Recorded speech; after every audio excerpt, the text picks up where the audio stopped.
waaw xam nga vous avez dit c'est assez rare mais c'est parce que dama bëgg ñëw pour que justice bi tëddee njaaxaanaay lu xew dañu jàpp nit pourquoi parce que dafa am lu ñu wax kilifaam mu répliquer mbir boo ko bëggee régler da nga koy régler à la source su fekkee bëggatuñu nit ñi répliquer dañuy jàpp ka wax man ñëw ma fi pour promouvoir ay wax ju ñaaw wala wax ju rafetul mais dama ñëw parce que sama dooma fi ne sama militant fi nekk sama xarit sama lépp fi nekk il faut Sénégal ñu xam benn mbir que Ousmane Sonko c'est un responsable politique plus c'est pas un responsable politique ordinaire bu demee ba ay militant am di ko woowee ni seen sëriñ la dafa am ngëm-ngëm nit nag bu nekki sama sëriñ la am ngëm-ngëm ku ko saaga xolam yëngu tey am na kilifa yoo xam ci dëkk bi boo leen saaga woon tey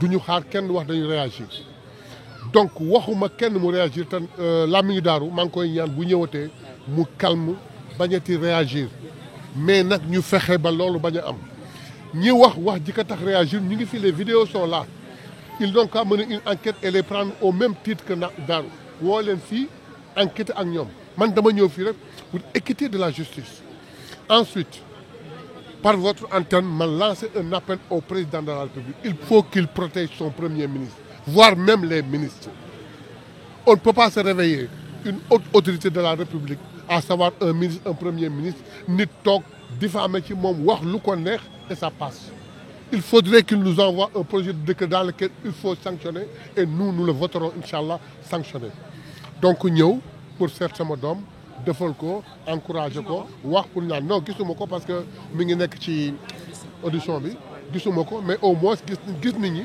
ñu xam ni yow ñëw nga fi te moom dina yëg ni ñëw nga fi. non léegi amatuma ci benn important li ma laajte daal moom mi ngi ci audition bi jeexagul que l'on attend un peu. ci par rapport ak protection boobu ngay wax ci premier ministre wala ay ministre am yéen en tant que ay député ñu bëri dañuy wax ne peut-être am ngeen ci rôle bu rëy boo xam te ne war ngeen ko ci mën a jouer pourquoi pas def ay proposition wala ay projet de loi proposition de loi yoo xam ne. non le rôle du député n'est pas de protéger le gouvernement. Le rôle du député n'est pas de protéger le président Ousmane Sonko du parti. Le député, il vote des lois. Qui les politiques publiques, ensuite, contrôler l'action du gouvernement. Mais c'est c'est au gouvernement, en particulier le président de la République, qui doit protéger ses subalternes, à savoir son premier ministre et ses ministres. moom mu def un projet de loi qui les protège et nous ñu xool ni lii lu jaadu la ñu voté ko mais ñun mënuñ jël initiative naan dañuy voté dañuy protéger exécutif non la séparation du pouvoir ne nous le permet même pas mais loolu la lu rafetlu lool moom mu bëgg def lii ce n'est que pour atténuer pour que les gens apprennent à parler correctement et à respecter les gens il faudrait que Ousmane Sonko au sujet si dëkk bi ñu respecte ko ñu jox ko parce que nag lii fi am tey yàlla ak mooma sinon dëkk bi dem na kasera mais bàyyi ñu koy saagaak di ko direct di ko warmal alhamdulilah moom du ko dégg du ko gis du ko dégg mais képp ku ko gis dégg ko ci patriote yi da ngay am lu la naqat da ngay am lu la metti léegi nag nañu jóg di ko faj wàññi wax ji balay ñoom ñu fajal seen bopp il faut ñu def médecin avant la mort mais nekk médecin après la mort ñu taxaw tey ni dañuy def seen marche ok Sonko dégage Sonko n'est pas le président de la République en quoi il dégage ensuite ñu taxaw di saaga di déconner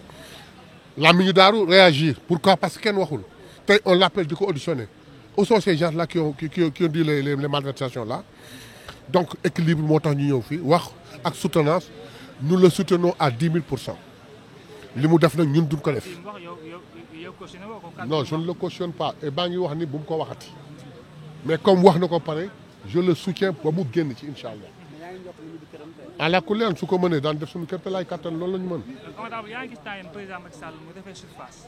waaw génn di wax ci ay interview et cetera wax nga sax ba wéete li nga xam te moom la dette cachée loolu la ci jàng en tant que. Ne me parlez pas de ce nulard. Il cache une dette. Sénégal gis ko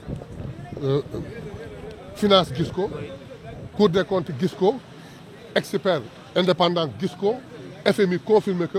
mu dem taxaw fay di wax dans comment on peut passer une dette il n'a qu'à dire à ceux qui l'ont fait à qui a donné les instructions pour ñu def ko il veut se faire valoir, il veut se faire voir. Le problème qui se pose, c'est que tout ce qui se passe là peut finir chez lui.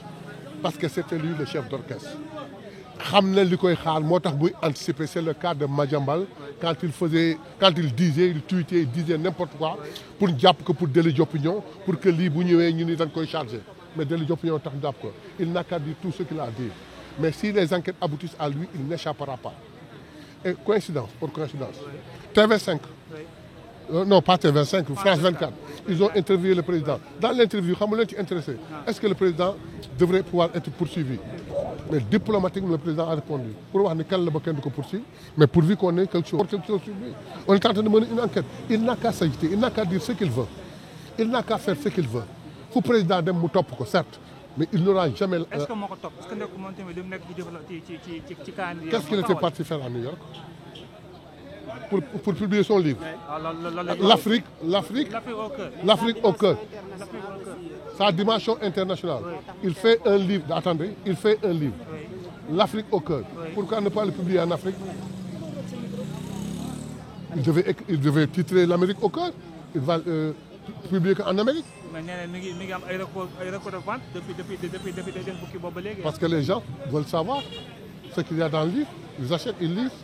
Le record de vente n'est pas une vérité, ce n'est pas parce qu'il donne un livre à le record de vente que l'on va de gueule. C'est le président le plus nul du Sénégal. Macky Sall est le président le plus nul du Sénégal. Macky Sall est le président bi nga xam moo gën a nul Sénégal mooy yàq sunu réew buñ ko fàtte. Macky Sall moo ne day def 3e mandat qui a suscité des sorties, qui a suscité des morts. Ensuite, il paraît qu'il rêve d'être le secrétaire général des Nations Unies. Mais il n'est pas interdit de rêver. Mais qu'il ne compte pas sur le soutien du président.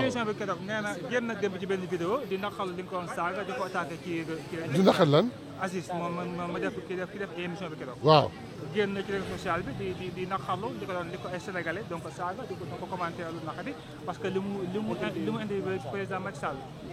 attendez nee nga sénégalais xamuñu nit kuy Macky Sall xamuñu kuy Macky Sall. waaw moom moo ko xam waaye nañu wax kuy Macky Sall moom daf ko xam ñun nous l'avons vécu c'est-à-dire que moom dafa xam Macky Sall ñun nous avons vécu Macky Sall. Macky Sall est négatif à tout point de vue. Ça, c'est moi qui le dis en tant que militant de Pastef.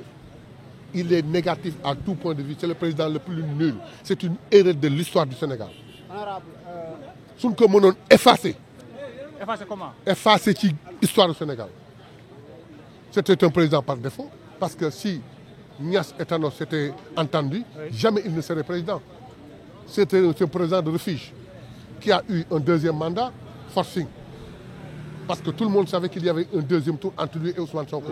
Ñu truc ko. Troisièmement, il a voulu forcer. Sous notre pression, il a lâché. C'est un défaut. Nee na moom moo xam Macky Sall, nous nous l'avons vécu. 12 ans. Macky nag qu'il dise ce qu'il veut, qu'il parle, qu'il dise ce qu'il veut. La dernière sortie de Diomaye, l'appel pressant au FMI moom Diomaye Faye par rapport ak cadre. Pourquoi ngeen jàppale que un appel pressant? Un appel pressant? Nee na FMI gaaw si loolu noonu. C'est pas un appel, c'est pas un appel. Le FMI, ça fait 1 an et demi qu'ils ne sont pas là. Ça ne nous empêche pas de vivre. Ils sont venus, ils ont constaté notre franchise. Ils ont constaté. Hein? Nous les attendons. Mais il est bien vrai que nous, vous faites qu'on ait gagné sur cette résolution. À ce que nous avons bien entendu, ça pourrait faciliter beaucoup d'investissements au Sénégal. Ce n'est pas un appel. Hein? C'est un cri de cœur. Merci, honorable. Voilà.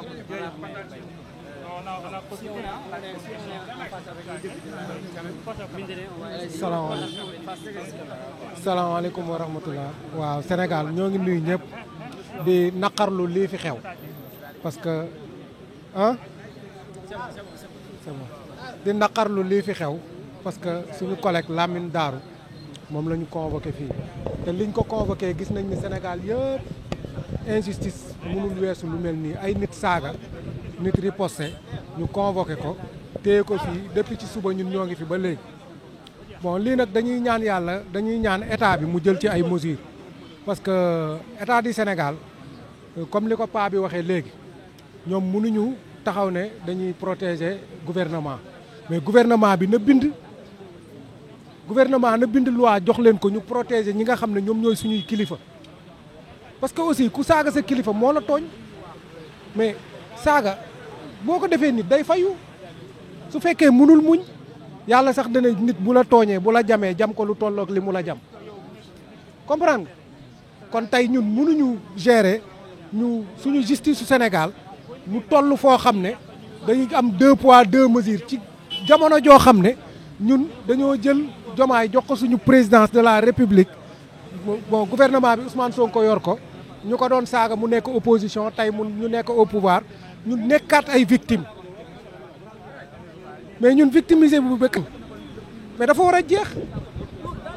ci par rapport ak origine kaddu yi fa mbir ma tàmbalee. waaw xam te ñoo doon dox ñaxtu ba am na kaddu yoo xam ne ñoom la yëkkati woon également ba lu waral li tey.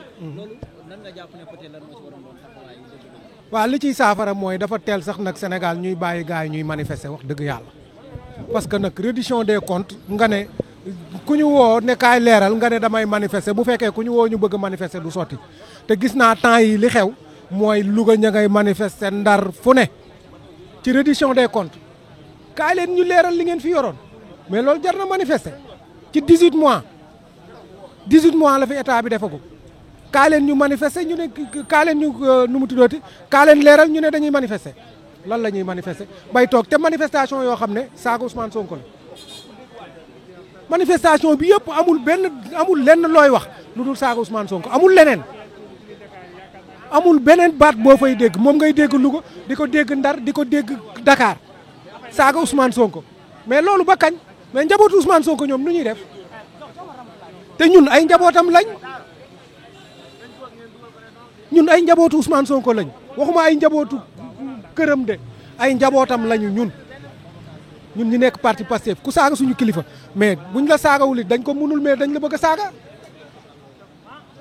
li Lamine def am na ñu mu ko defal ñoo xam ne tey mënuñu woon taxaw di saaga parce que nit am na position boo yor doo mën a saaga cautionné wuñu ay saaga nag ay saaga moom kenn du ko cautionné parce que lu baaxul saaga moom baaxul mais nit ka boo ko saagaa mu fayu